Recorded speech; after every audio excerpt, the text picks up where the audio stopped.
Crime के दुनिया की एक ऐसी कहानी जिस पर यकीन करना नामुमकिन सा है। ये कहानी और क्राइम कहानियों से बिल्कुल अलग है। ये कहानी जितनी विचित्र है उससे कई गुना रहस्यमयी है। एक लड़की जब अपना नाम इंटरनेट पर सर्च करती है तो उसके सामने लिखा था आने वाला कल उसके जिंदगी का आखिरी दिन होगा। उसने इस बात को बस किसी के द्वारा किया गया मजाक समझकर यूं ही हल्के में लेकर अपने बेडरूम में चली जाती है। रात बीतने के बाद पूरी दुनिया के लिए सुबह होती है, लेकिन उस लड़की के लिए नहीं। अब यहाँ से कई सवाल उठते हैं। क्या इंटरनेट मौत की भविष्यवाणी भी करता है? क्या इंटरनेट पर लिखा सब कुछ सही होता है? क्या इस क्राइम स्टोरी के पीछे किसी सीरियल किलर का हाथ है? एनोरा पेट्रोरा की ऐसी रहस्यमयी मौत जिसको कोई नहीं समझ पाया और ये बस एक रहस्य बनकर रह गई। इन सारे सवालों का जवाब आपको चैप्टर क्राइम के इस एपिसोड में मिलेगा। एनोरा की रियल कहानी अमेरिका की है। दुनिया का सबसे ताकतवर देश अमेरिका। यहाँ एक राज्य ओरेगोन, इस राज्य की सबसे बड़ी आबादी वाला शहर पोर्टलैंड, वैसे तो इसे ब्रिज का शहर यानी ब्रिज टाउन भी कहा जाता है, क्योंकि यहाँ जगह जगह पर पुराने जमाने के काफ़ी मजबूत ब्रिज बने हुए हैं। इसी शहर में ब्रिज जैसे ही मजबूत इरादे वाली एक बच्ची का जन्म 1991 में 5 मई को हुआ। माँ नैन्सी पेट्रोआ और पिता मिखाइल पेट्रोआ। उन्होंने अपनी बच्ची का नाम एनोरा पेट्रोआ रखा था। प्यार से उसे एनी बुलाते थे।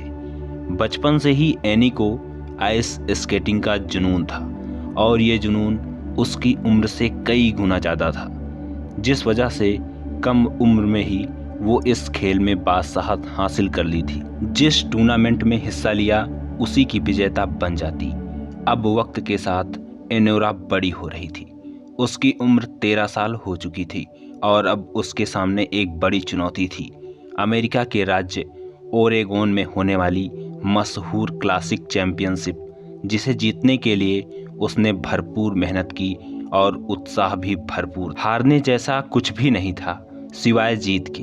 फिर भी एनोरा कंप्यूटर के सामने बैठकर कुछ सोच रही थी। अचानक उसके मन में ख्याल आया, क्यों ना अपना नाम गूगल पर सर्च करूं। गूगल पर टाइप किया एनोरा पेट्रोआ। सर्च पर इंटर करते ही पूरा एक विकिपीडिया पेज खुल गया। ये देख एनोरा की आंखें खुली रह गई। विकिपीडिया पर एनोरा और उसके परिवार की पूरी डिटेल थी। इंटरनेट पर इस बात की भी जानकारी थी कि 13 साल की उम्र तक एनोरा ने कितने स्केटिंग चैंपियनशिप जीते हैं।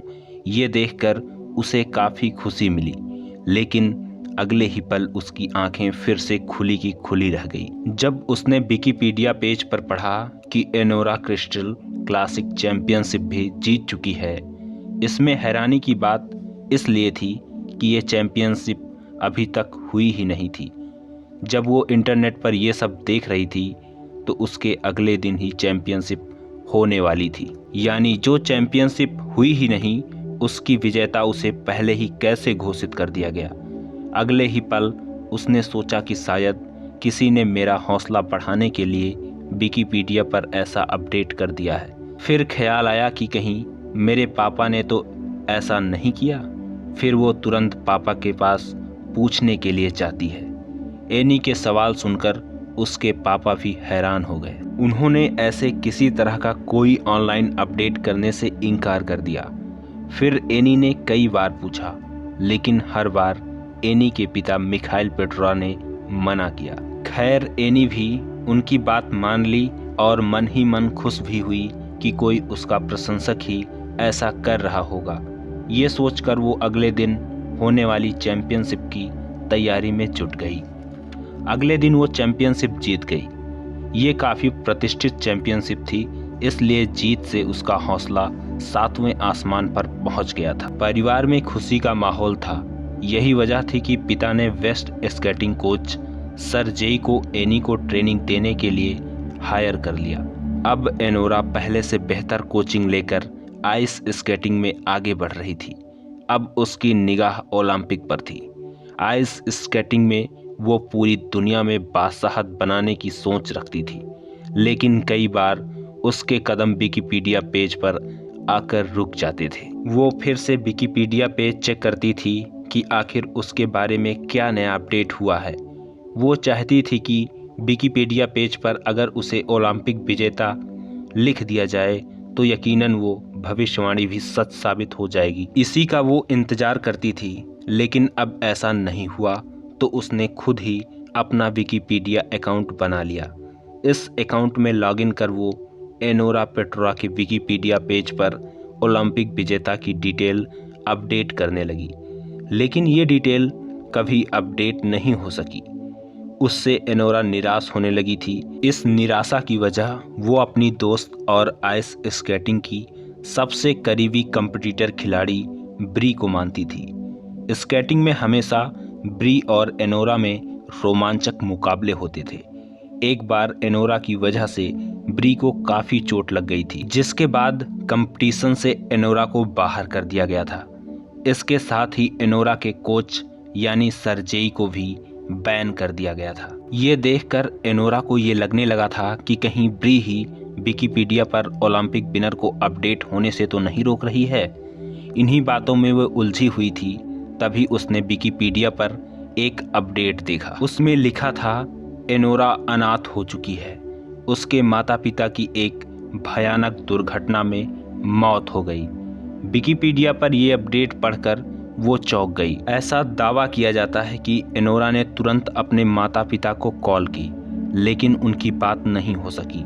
ऐसा कहा जाता है कि उसने 100 बार से ज़्यादा कॉल की, लेकिन कोई बात नहीं हुई। इसके कुछ दिन बाद पता चला कि वाकई उनके माता पिता की एक सड़क हादसे में मौत हो गई थी, यानी इंटरनेट पर मौत की भविष्यवाणी सच साबित हुई।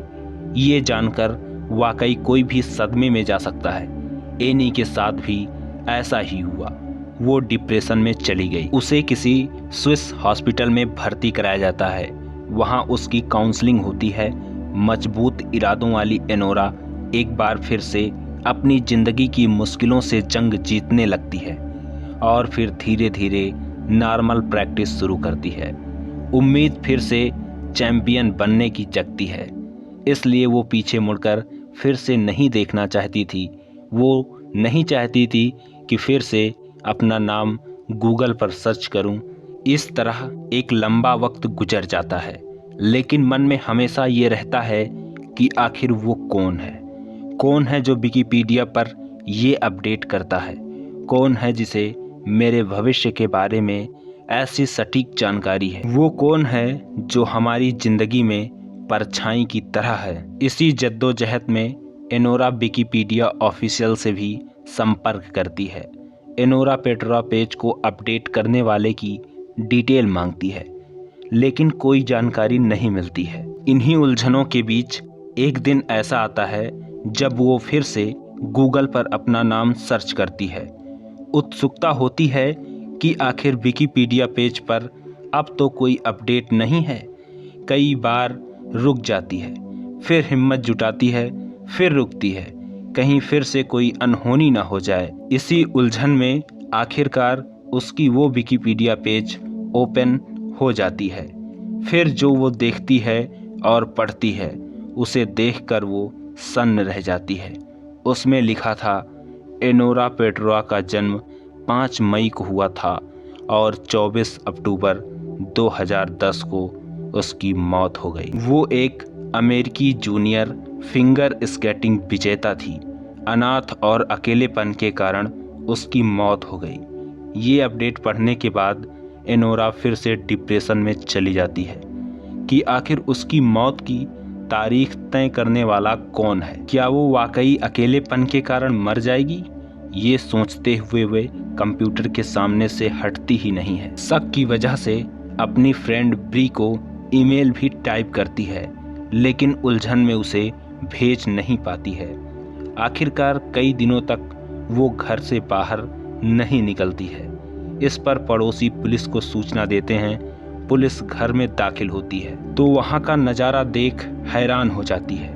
कंप्यूटर के सामने ही एनोरा पेट्रोवा वाकई मृत थी। कंप्यूटर स्क्रीन पर एक ईमेल ड्राफ्ट किया गया था।